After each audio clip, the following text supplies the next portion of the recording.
రాష్ట్రంలో సూపర్ 6 పథకాలు ఏవైతే హామీ ఇచ్చామో ఒక్కొక్కటిగా ప్రజలకు చేరువ చేసే పనిలో ఈ రాష్ట్ర ప్రభుత్వం గౌరవ ముఖ్యమంత్రి చంద్రబాబు నాయుడు గారి నాయకత్వంలో అందించడం జరుగుతూ ఉంది. దానిలో భాగంగానే ముఖ్యంగా రాష్ట్రంలో ఉన్న మహిళా మూర్తులందరికీ ఫ్రీ బస్ సౌకర్యం కల్పిస్తామని చెప్పడం జరిగింది. అదే సూపర్ 6లో కూడా పొందుపరచడం. దానిలో భాగంగానే ముందు చెప్పిన విధంగా మా ముఖ్యమంత్రి వర్యులు ఆగస్టు 15వ తారీఖున ఒక మంచి దినం, ఆ దినాన మన రాష్ట్రంలో ప్రవేశపెట్టేదానికి సంసిద్ధంగా ఉన్నామని మేము ప్రకటిస్తున్నాం.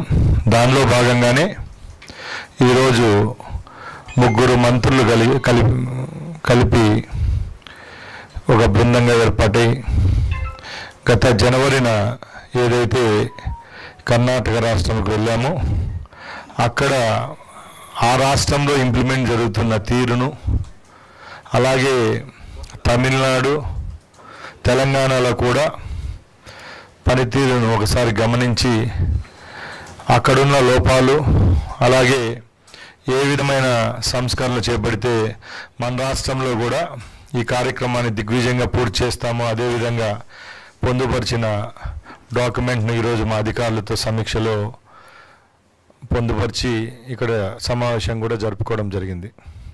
ముఖ్యంగా మీ అందరికీ తెలుసు, ఆ రోజు ప్రభుత్వం ఏర్పాటుకు ముందు మహిళలందరికీ ఎన్నో స్కీములు చెప్పాం.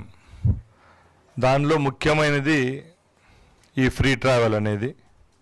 దాంట్లో లక్షలాది మంది మహిళలకు ఈ స్కీమ్ ద్వారా మంచి జరుగుతుందనే సదుద్దేశంతోనే దీన్ని ఎన్నికల హామీగా ఇవ్వడం జరిగింది.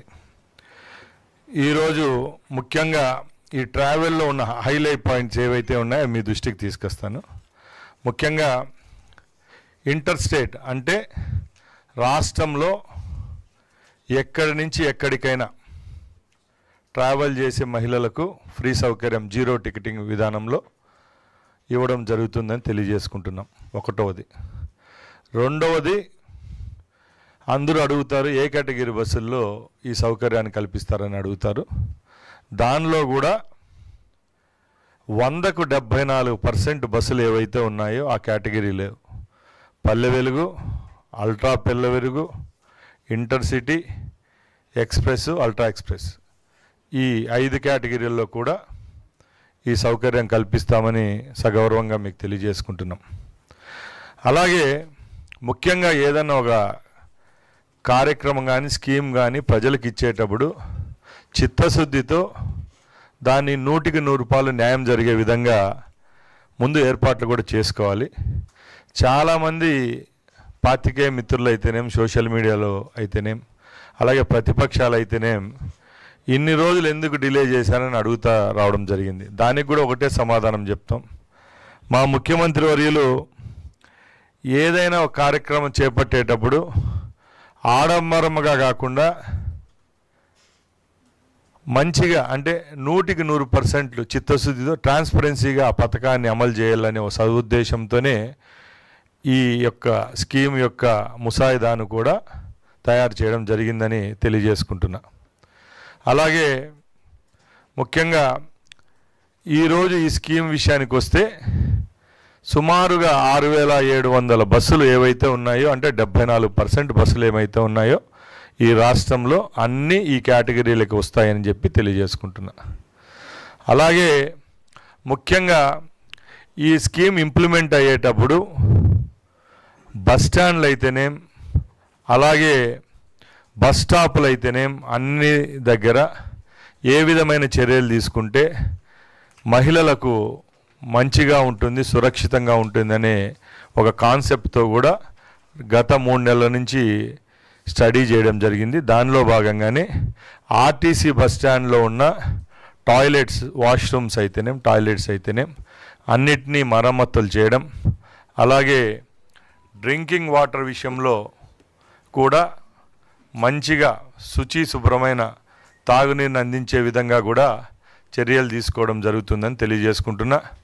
అలాగే బస్ స్టాండ్లో ఫ్యాన్లు అయితేనేం, కుర్చీలు అయితేనేం, అలాగే బస్ స్టాండ్లకు పెయింటింగ్స్ కూడా ఎక్కడా తక్కువ జరగకుండా అన్ని మరమ్మతులు చేసే విధంగా చర్యలు తీసుకోవడం జరిగిందని తెలియజేసుకుంటున్నా. ముఖ్యంగా ఏవైతే బస్సులు ఈ ఫ్రీ ట్రాన్స్పోర్టేషన్లో ఇస్తున్నామో ఆ బస్సులకు కూడా మరమ్మతులు చేయించడం జరిగింది.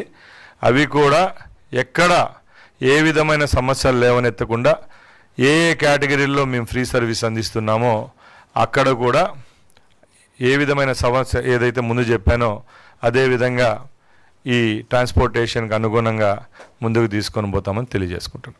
ప్రతి ఒక్కరూ తప్పనిసరిగా యూట్యూబ్లోకి వెళ్ళి కడప వార్తను లైక్ చేయండి, సబ్స్క్రైబ్ చేయండి. ఇట్లు మీ జి రమణయ్య, ఎడిటర్, కడప వార్త.